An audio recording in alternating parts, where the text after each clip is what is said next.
I'm going to preview the number 19 Baylor versus number 14 Arizona State Wings volleyball game, which will literally be played September 27th at 7 p.m. Central Time on ESPN Plus.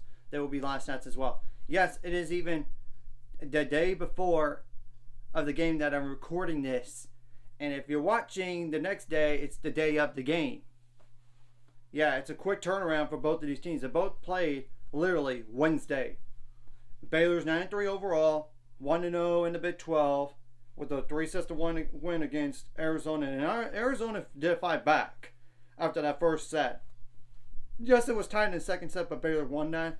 In the third set, Arizona took it to Baylor, but Baylor once they started fast in the fourth set, Arizona can recover, while Arizona State is 1-0 in the Big 12 and 12-1 overall. But when I look at the schedule, though, they only play like one ranked team in the non-conference, and that was number 5 Nebraska. But that was at Nebraska. Yeah, I'm just telling the truth. And they did defeat TCU 3-0, like us. They're 1-0 in the Big 12 with the win over TCU 3-0. But when you look at the scores, it was tight.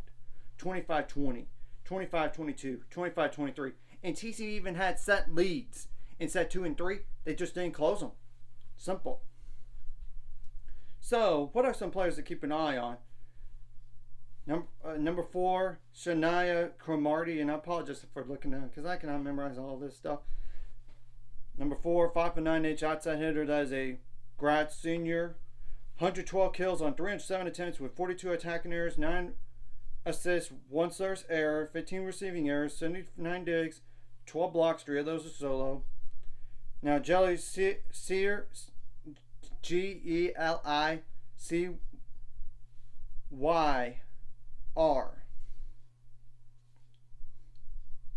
a 5'10" outside hitter. That is a senior. 144 kills, which is the most on the team, with 300 on 357 attempts, with 43 attacking errors, 15 assists, 14 service aces, 25 service errors, 7 receiving errors, 87 digs, 7 blocks, no solo, and 2 blocking errors.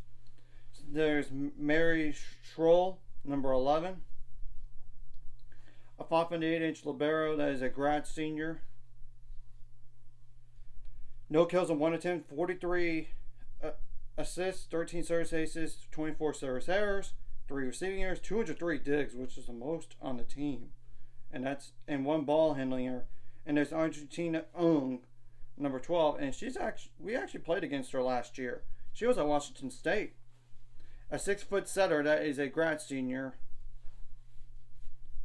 48 kills on 101 attempts with 8 attacking errors, 416 assists, 16 service aces, 9 service errors, 93 digs, 22 blocks, 2 of those solo, and 3 blocking errors. So literally the next player I'm going to really go over is Jillian Neal, because the other play before it was like 10 sets, so it doesn't make a lot of sense.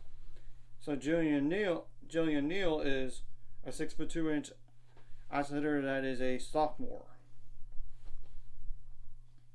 6 kills on 16 attempts, 1 attacking error, 12 service aces, 12 service errors, 16 receiving errors, 1 block. That's it.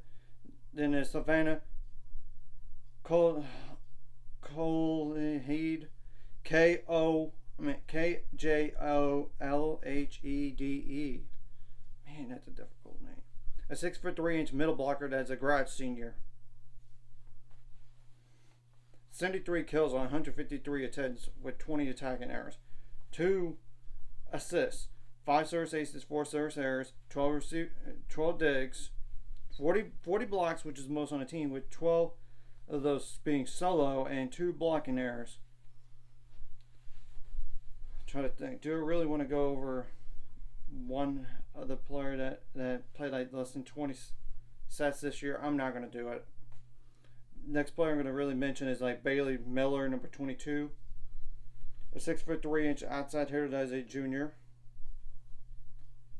89 kills on 197 attempts, 27 attacking errors, 1 assist, 13 blocks, 1 of those solo, 3 blocking errors. Claire Jeter, number 23.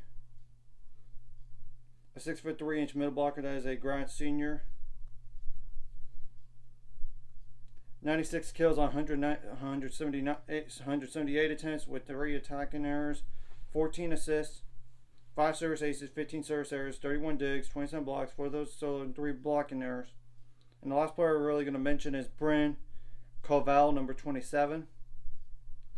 A 6-foot setter that's a redshirt freshman.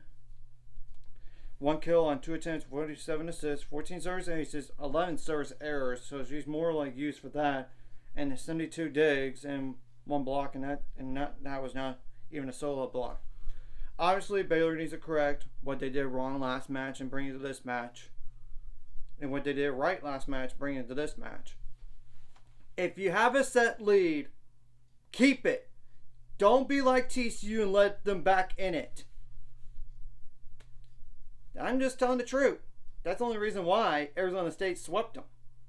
It could have been a 3-1 match. Maybe even they could have been trailing 2-1 even. And then who knows what happens from there. I mean, it's just telling the truth. Obviously, you don't want to get out-blocked by Arizona State. You don't want to be. You got out-blocked against Arizona, but you cannot let that happen again. And a lot of service aces by Arizona last night, but they had the same number of errors though. And obviously, I would like to see more service aces than last night, but I mean, 5, and as long as you're tough and you get some blocks or force overpasses to play solid defense, that's okay. It's just you gotta make it difficult on them for to pass the ball, and they can't handle it. So you gotta make adjustments on the fly, not just from set 1 to set 2, set 2 to set 3, set 3 to set 4, set 4 to set 5. I mean during the set as well. And timeout to timeout, point to point. Obviously, you try to need to dig every ball as much as possible, and of course you don't want them to dig every ball, but it is what it is if they dig it. But you just gotta have some variety on offense. That way you don't be so predictable. And if you could tell where they're gonna go right ahead. And obviously you might need to change your hand angle too. If the ball hits your hands, it goes out of bounds. It's just the truth. And you need to especially slow down, I would say, number 8 for Arizona State. I really would say that. And yes, and it's good to have balance on offense and give it to your middles, because literally last night Arizona had no answer for the middle, and Baylor had 4 players with double digit kills. So then that is huge, and you gotta be good on side outs, unlike the opponent. You want to limit your attacking errors as much as possible, and don't want to have like rotation errors, foot faults, illegal back row attack. Obviously, you don't want to have like a net violation, but if the net violation occurs like outside on the outside instead of in the middle, that's different than if you hit it like in the middle, like in between, like, you know, the out of bound thing, antennas. Outside the antenna, if you hit the net on that side, like outside of the antennas, that's different than if you're just like on the inside antennas. So that's a clarification, because I did not know about that rule. I knew about you can't hit the net, but obviously you try to win the jousting situation if you can, and if don't have overpasses or as many free balls as much as possible. Obviously, if the opponent doesn't, you got to take advantage of it. Sometimes the difference in matches is winning those long rallies, and you try to have some blocks in there, try to get them in their head on, oh, they just blocked me, we're going to hit it harder and out of hard enough that it's not going to get blocked, but yet it goes out of bounds. And sometimes, like, I know you might be there for the block and it hits your hands and then drops in. It is what it is, or it drops out of bounds on your side of the court and nobody's there. It is what it is on that, but as long as if you try to get there, that's all you got to do. And kind of need to be prepared for the other team to block you as well. So and literally play your hair on fire in this game. There's no pressure on you. Arizona State is the higher ranked team. They only have one loss. You have 3, and you're ranked 19. And literally, you have nothing to lose here. Worst case scenario, you're 1-1 in a conference. Best case scenario, 2-0. And this is one of those matches here that you could be a top 16 seed down the line if you win this type of match. I mean, that's the thing. And luckily, this is at home and not on the road. And literally, when you look at the individual stats for last game for Arizona State, is really number 8 that did most of the damage for Arizona State. 18 kills out of 42 total. You gotta have a good hitting percentage. Obviously, you don't want to have like a blocking errors or ball handling errors or receiving errors. It is important to limit those as much as possible. And then it's like number 23 and 4 with the back-to-back. Without those 3 players, they combined last night. Okay, that's 15, 33, 42. 33 kills out of 42 last night. You got to play solid defense. Make everything difficult for Arizona State. Everything. And you need to pass the ball well, because it is important to try to get from one place to a different way, like on your side of the court, and then set up for a kill. I mean, let's go into this match and don't be intimidated by them at all. And let's show them who's boss. And you need to start fast, and not just start fast, but you gotta finish strong. That's been a problem for Baylor this year, if I'm being honest. It's like closing out sets with leads. And if you have a 1-0 lead, try to make it 2-0. Try to. Or if you're down 1-0, you need to bounce back and get the next one. I mean, and all this. And if you do have a match point, put them away quickly.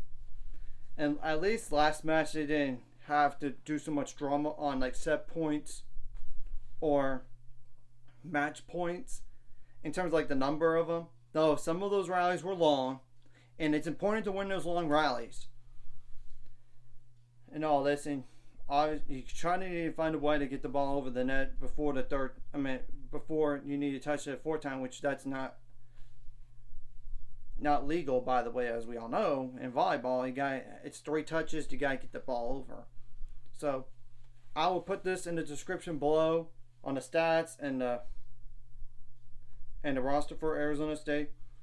So anyways, if you like this content, hit the like and subscribe button. See you guys later on the road to 7 subscribers. Of course, ultimate goal is 1,000 more. So my money out there. Of course, like video, comment video really helps YouTube algorithm, so more people see it.